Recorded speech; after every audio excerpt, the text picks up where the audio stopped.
Curious why Cameron Diaz left the Hollywood spotlight? Discover the surprising reason behind her decision to step away from the glitz and glamour of Tinseltown. Ready to find out what really happened? The reveal. The last movie Cameron Diaz starred in was the 2014 film Annie. She didn't announce her retirement. She simply stopped appearing in movies. In 2018, she spoke about her withdrawal from Hollywood during a reunion with her co-stars in The Sweetest Thing, Selma Blair and Jennifer Applegate. When asked if she would be interested in making a sequel of the romantic comedy, Diaz replied, "I'm totally down. I'm semi-retired too.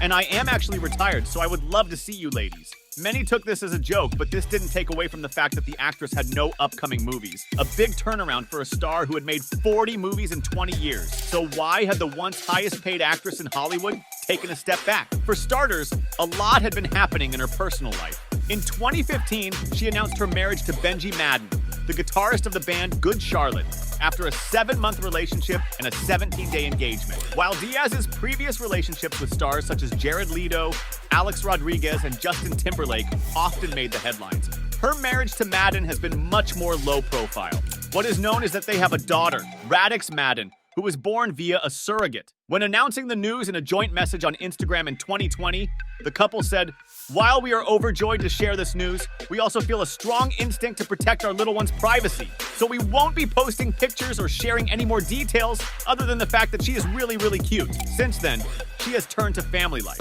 "I couldn't imagine being a mom now where I'm at as a mother with my child at her first year to have to be on a movie set that takes 14 hours, 16 hours of my day away from my child," she said on the Sirius XM show Quarantined with Bruce. The actress has also launched a new wine line called Aveline and written 2 self-help books: The Longevity Book, The Science of Aging, The Biology of Strength, and The Privilege of Time in the Body Book, The Law of Hunger, The Science of Strength, and Other Ways to Love Your Amazing Body. Rise to fame. Diaz is the daughter of a Cuban-American father and a British-German mother. She was born and raised in San Diego, and at the age of 16 was discovered by a model scout at a Los Angeles nightclub. 5 years later, she made her feature film debut in The Mask alongside Jim Carrey. Cameron Diaz is a true discovery in the film, a genuine sex bomb with a gorgeous face, a wonderful smile, and a gift of comic timing, wrote movie critic Roger Ebert of her performance. In 1997, she starred alongside Julia Roberts in the blockbuster My Best Friend's Wedding, 1997, which she followed with the comedy Something About Mary, 1998. Diaz is immediately able to operate in 3 dimensions, even if her character is constrained to 2, wrote the New York Times critic Dave Kerr. In 1998, there was some backlash after Diaz was named Best Actress of the Year by the New York Film Critics Circle instead of the esteemed Judi Dench. When accepting the award, Diaz joked, "Next time, I promise to act." But as Kerr pointed out, Diaz had been acting and quite well. It just wasn't the kind of acting that traditionally wins awards, inasmuch as it did not involve a foreign accent, physical handicap, drinking problem, or fatal disease. Diaz, however, soon broke into the independent movie scene. In 1999, she starred in Being John Malkovich,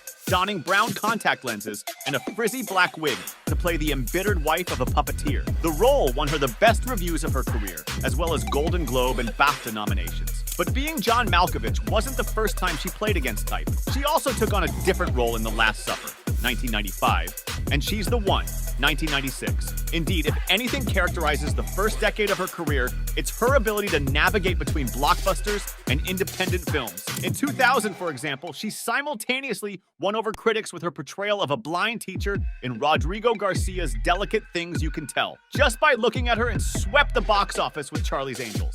But her biggest box office success was the animated movie Shrek, in which she voices the character of Fiona. It wasn't until 2006 with the movie The Holiday that Diaz's career appeared to have taken a turn for the worse. It took another dive with What to Expect When You're Expecting in 2012. The situation became so dire that Vulture magazine even dedicated a story to it. Why can't Cameron Diaz make a good movie? Whether the movies do well, like her Spring Sleeper The Other Woman, or arrive at the box office dead on arrival, like this weekend's flop Sex Tape, you can always count on them to earn bad reviews, wrote Kyle Buchanan. If she keeps making bad movies, Hollywood will start losing interest in her long before audiences do.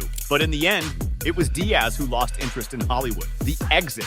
It's not that Cameron Diaz doesn't miss acting, she just hasn't always loved the lifestyle that comes with it. In an interview with CBS Morning's Dana Jacobson, the 51-year-old explained why she left the industry and is now feeling ready to step back into the spotlight. When you're doing something that you know and you've done well, and you know how it works and it's consumed your whole life for so long, it's kind of a nice thing to kind of go, you know what? Let me just step back for a second, take a look at what the whole picture looks like for me, and what are the things that I could do better and be more engaged with that would make me feel more whole. And I did that, Diaz said. When the Charlie's Angels star made the decision to pause her career, she was the highest paid actress over 40. She also opened up about what she misses most about the filmmaking process. I miss aspects of acting or making movies. Making movies is a particular skill set that is fun to exercise and be a part of, she said. It's a different lifestyle, and you kind of have to be ready to do that. About balancing work and parenting, everybody only has 100%, and you always have to figure out how you're going to divide that 100% to spread it to all that parts of your life that matter, Diaz said, of balancing work and home life. But the highs of motherhood make it all worth it for Diaz. I think just being able to, have an influence on a child that's developing. All mothers have that moment where you're watching your child and they're doing something for the first time and you're like, I remember doing that.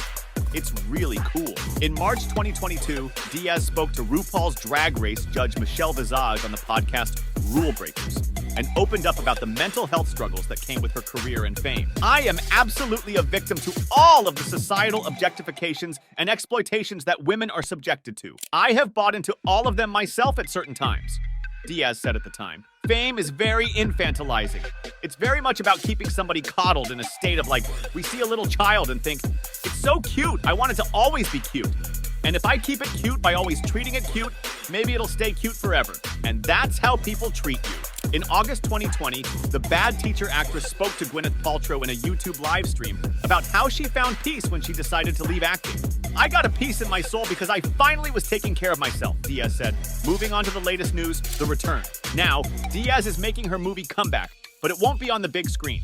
Diaz will be making her streaming debut in the upcoming Netflix film Back in Action. The film stars Cameron Diaz, Jamie Foxx, Kyle Chandler, Andrew Scott, Jamie Demetriou, and Glenn Close. Back in Action is scheduled to be released by Netflix on November 15th, 2024. Fox shared news of his former co-star's return on Twitter on June 29th, 2022, revealing that production will begin later this year. The action comedy film will be directed by Seth Gordon, who has movies Horrible Bosses, Baywatch, and The Lost City under their belt. Gordon will co-write Back in Action with screenwriter Brendan O'Brien.